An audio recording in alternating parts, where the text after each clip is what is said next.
oceans have always presented a challenge to man. Many secrets remain locked in space, secrets that have puzzled men for centuries. The search for knowledge about space is underway.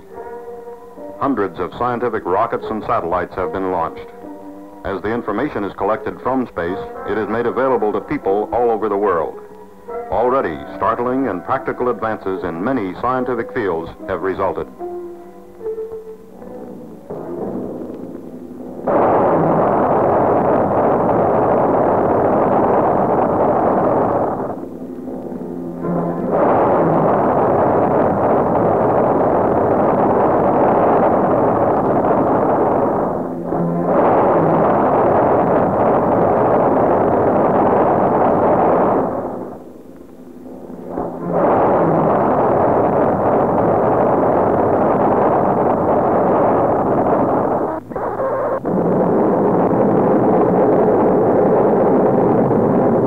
Projects such as these, information was obtained from scientific instruments in the rockets and satellites. Now, man himself is to follow these mechanical devices. Cape Canaveral, Florida, May 5th, 1961. U.S. Mercury astronaut Alan D. Shepard enters his spacecraft. Very shortly, he will be on his way into space. As the hatch goes on, two big questions come to your mind. Is the vehicle ready? Are you ready? Before the flight, Shepard had this to say. I think the one thing that strikes me as I look back on the training program is that I have really developed a feeling of confidence. A confidence in the people with whom I work, a confidence in the systems with which I am dealing and will have to deal in flight, and of course, a confidence in myself. You're confident, but you're human, and you go over the program just one more time. A feeling of confidence. It began to grow from the day you and your 6 fellow astronauts were selected from hundreds of volunteers. Confidence in the people of Project Mercury, the spacecraft, and the launch vehicle, and confidence in yourself.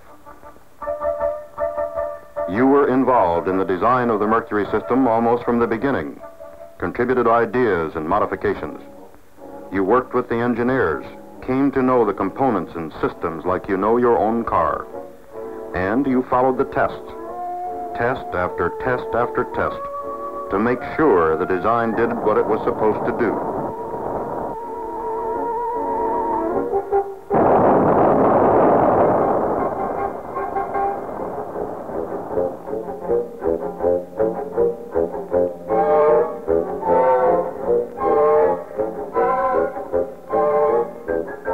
While research and development was underway, you went through almost 2 years of training.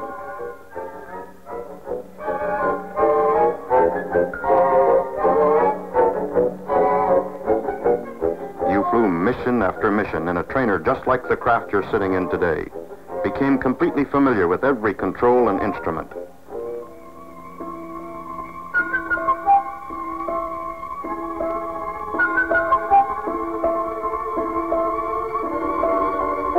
An academic program informed you and the other pilots on astronautics, space mechanics, and spaceflight, kept you briefed on all new developments in the project. Zero-gravity flights in aircraft acquainted you with the condition of weightlessness you would encounter in flight.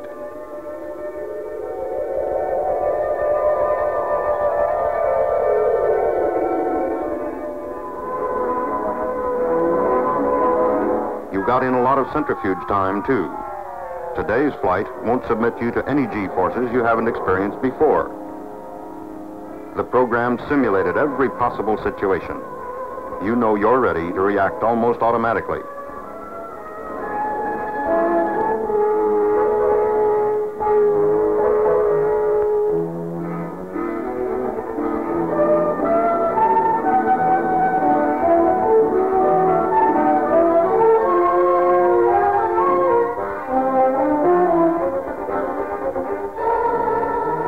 You practice controlling the craft attitude by manual control of pitch, roll, and yaw jets.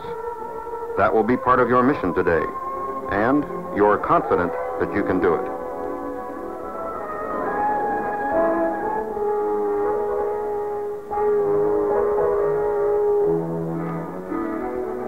you've piled up plenty of experience in the three-dimensional rotation.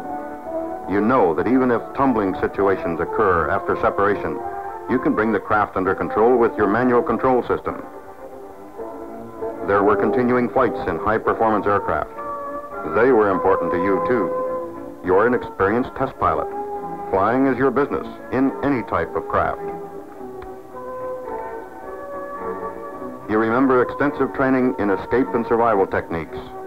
There is always the slight chance the spacecraft may land outside the pre-planned area.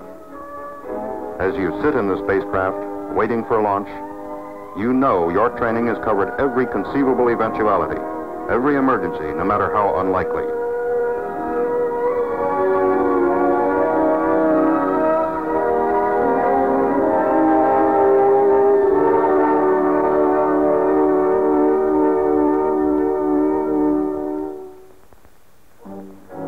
As Project Mercury got underway, production of Redstone launch vehicles began at the Marshall Space Flight Center. Careful, individual production of vehicles earmarked for Mercury from the day the first bolt came into the plant. The Redstone was available, and with modifications it would do the job.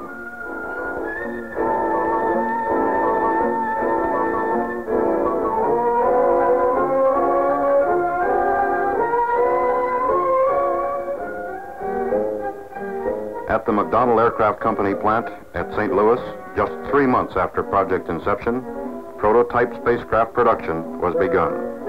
A few short months later, production spacecraft were being completed. Your trips to the production points were important.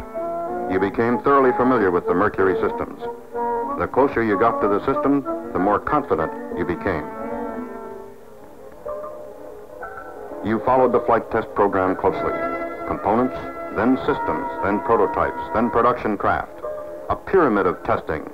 A pyramid of tests that would lead to manned flight.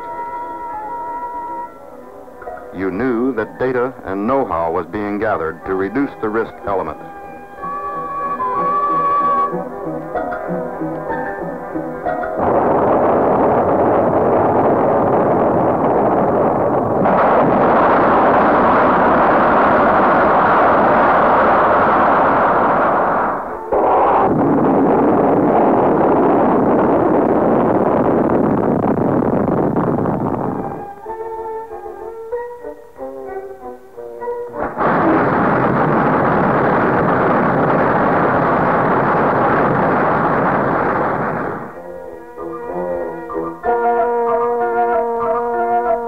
Every flight, the recovery forces were exercised.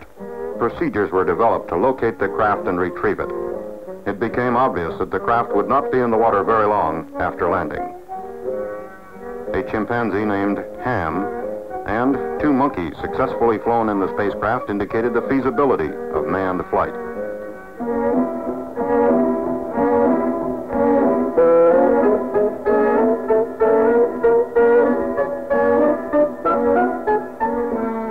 Then, all this was behind, and you knew everything humanly possible had been done to minimize risk to you and to the other astronauts. It was time now for manned ballistic flight. Mercury Redstone 3. At Cape Canaveral, Launch Pad 5. Preparations for the MR3 flight began weeks before launch day. You went out and watched the Redstone slowly, carefully raised into place on the launch pad. You knew that you might be the pilot. For about 10 days prior to meeting with the spacecraft, the Redstone underwent exhaustive tests, inspections, and simulated launch operations. This vital part of the mission, the launch vehicle, must be as near perfect as man can make it before the spacecraft is installed. You and your fellow astronauts followed the test program closely.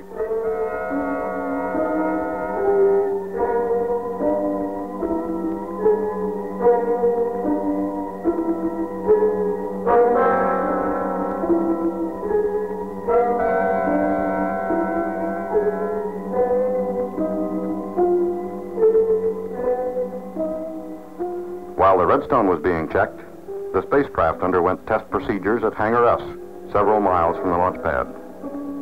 Test the electrical systems, the mechanical systems, communications, instrumentation, the sequential system. Verify flight readiness. You participated in many of the tests and checkouts yourself. You had worked closely with the vehicle for many months. If possible, you got even closer to it during the days just before launch. You worked with the Mercury engineers and technicians as they prepared the craft. The feeling of confidence in the mission became even stronger. Your fellow astronauts worked with the same team effort that had prevailed over the 2 years of getting ready. You couldn't be everywhere at once, but they could cover for you. And as you sit in the spacecraft, you know everything is as ready as it can possibly be. They covered the control center, the blockhouse, the launch vehicle, the tracking stations. They kept a finger on the pulse of the operation. The spacecraft was checked out in a pressure chamber capable of 120,000-foot altitudes to test the environmental control system. And then you were added to the system. You made sure that your pressure suit and the life support system were working properly.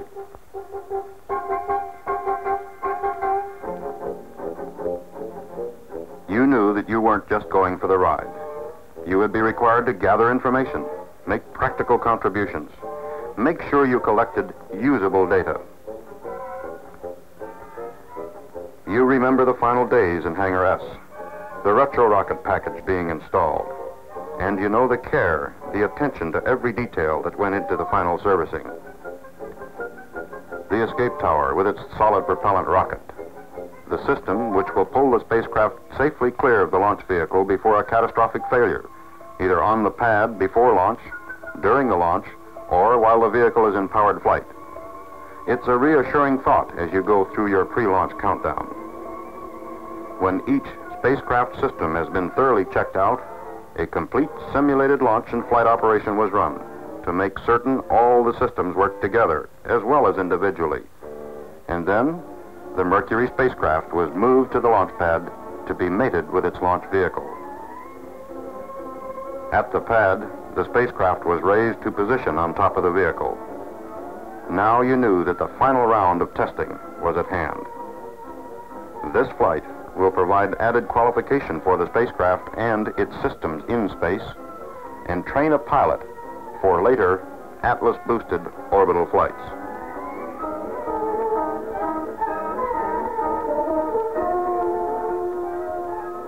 After mating, the testing began to make certain the launch vehicle, spacecraft, and blockhouse worked together properly. The launch countdown was checked step by step, and the complete MR3 system was verified to confirm flight readiness. Complete flight missions from liftoff through landing, both for normal and for emergency cases, were flown electronically. The spacecraft was heavily instrumented to provide pertinent data during the flight. Throughout this period, all the elements of the mission made their preparations. Recovery forces, tracking stations, the Mercury Control Center rehearsed the mission again and again. You and your fellow astronauts rehearsed your parts, went through the procedures over and over. 3 days before launch, a go, no-go review board evaluated the flight readiness of all the mission elements: spacecraft, launch vehicle, pilots, tracking stations, recovery forces, everything. The decision? Go. The recovery forces were dispatched and on their way to their stations downrange.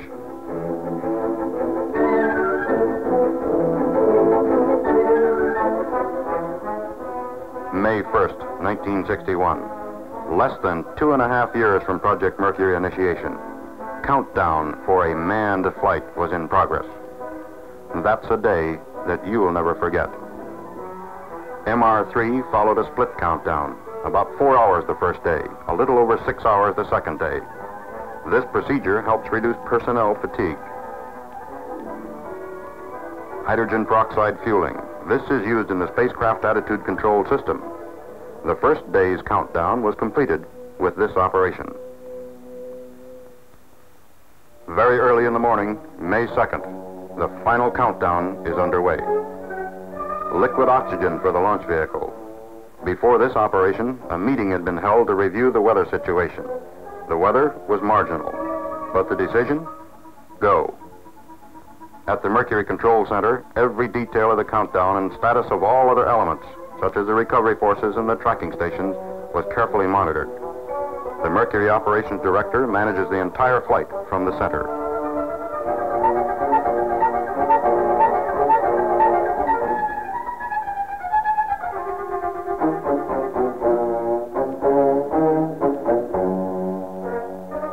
In the blockhouse, systems checks were completed in the spacecraft. Launch vehicle checks were also completed.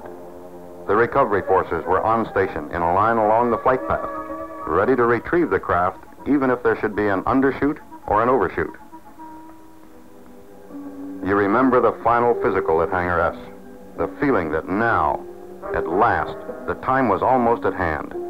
And you remember the feeling of confidence that you had, confidence that all systems were ready, and that you were ready too. Before leaving the hangar for the launch pad, you had sensor leads attached to your body. These leads would provide telemeter data on your body functions and reactions during the flight. Mercury flights are designed to provide comprehensive information about man during space flight, information that can be used by people all over the world in their own research projects. And then it happened. You remember the let-down feeling you got when the squawk box gave the word. Test number 108, MR3, was scrubbed because of weather. A letdown feeling, yes, but it was reassuring to know that the mission would not go unless everything was right. Then it was Friday, May 5th, 3 days later, and the countdown was proceeding again. You remember the feeling you had that this was the day. There'd be no scrub today. The mission would go. You remember the ride to the pad in the transport van. You had rehearsed the procedure before, taken the ride to the pad, and climbed into the spacecraft. But this time, you knew it was the real thing.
Of confidence. As astronaut Shepard goes through the pre-launch countdown, he knows the system is as ready as human effort can make it. Doctors in the Mercury Control Center and the blockhouse monitor Shepard's physiological status during the countdown. Astronaut Gordon Cooper, assigned to the blockhouse during the launch operation, stays in direct voice contact with Shepard.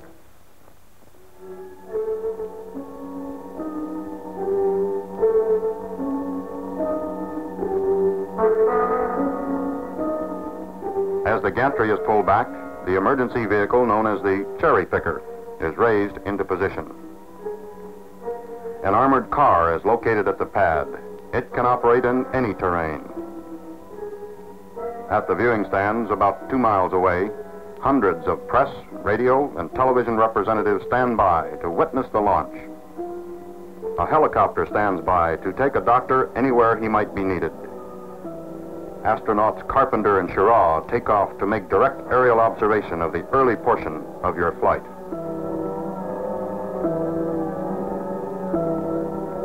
An amphibious vehicle is standing by, ready to move out if necessary to make a close-in recovery. The recovery force helicopters are airborne. All elements of the mission have reported ready to the control center, and the launch is go.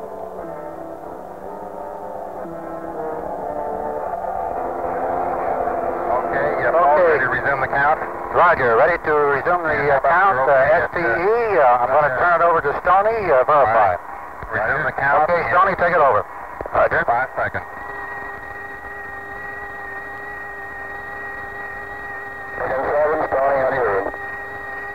Seven, loud and clear, Stoney. Roger, loud and clear, also. 1 minute and counting. Roger. Morning, command. 30, what? Roger, periscope has retracted. That's confirmed periscope pick up. Main bus 24 volts, 26 amps. 10, 9, 8, 7, 6, 5, 4, 3, 2, 1, 0.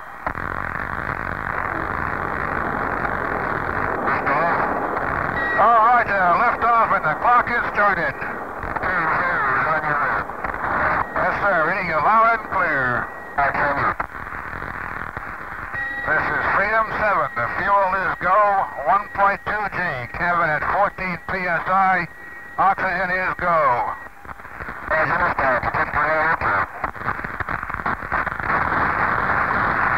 Cabin pressure is holding at 5.5.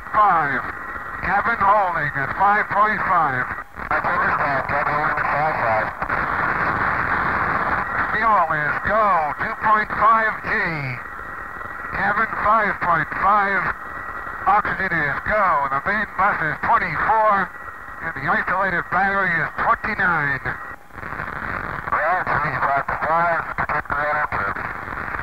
Seven here. Fuel is go, 4G.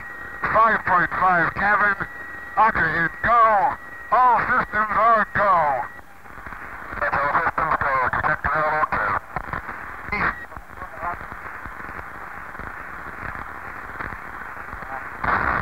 Cut off. Tower jettison green.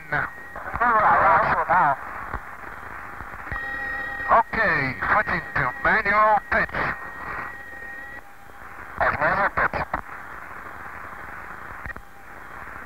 Pitch is okay.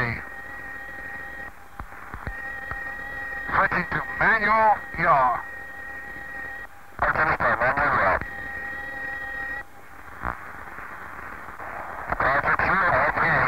Yaw is okay.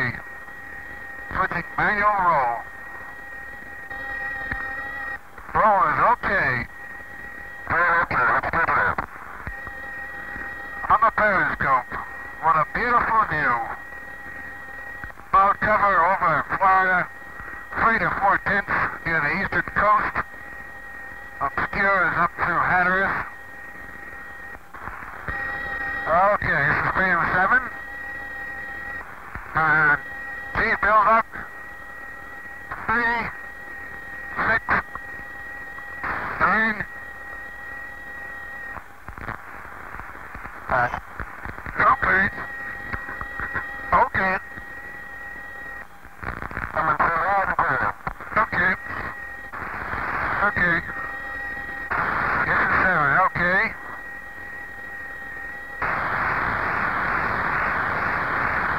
45,000 feet now. Roger. The drogue is green at 21. The periscope is out. The drogue is out. Okay, your drogue deploy, I've got 70%. Auto, 90% manual. Oxygen is still okay. Turn green. Main chute is raced. Main chute is green. Main chute is coming unraced and it looks good. The main chute is good. Rate of descent is reading about 35 feet per second.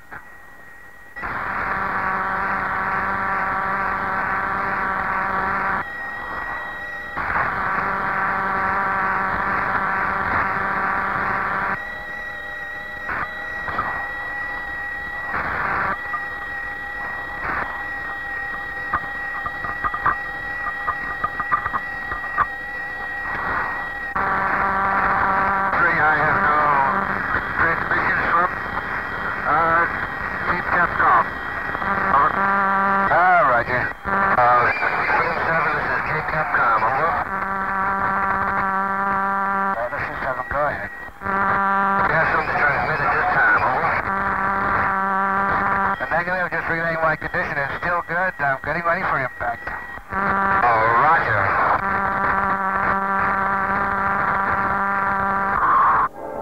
MR3 followed a normal ballistic arc, peaking at about 115-mile altitude. The spacecraft landed 300 miles downrange. The complete flight took 16 minutes and gave Alan Shepard about 5 minutes of weightlessness.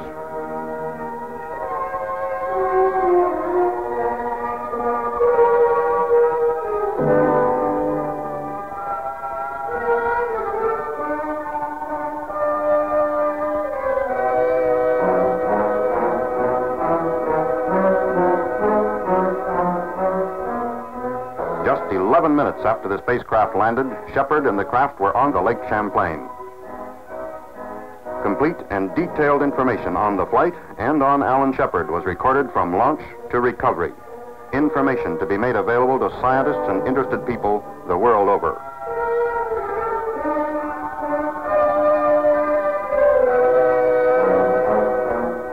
Within minutes after the flight, Shepard received a "well done" from the President on behalf of the people of the United States. A "well done" accepted by Shepard as a representative of all the people in Project Mercury.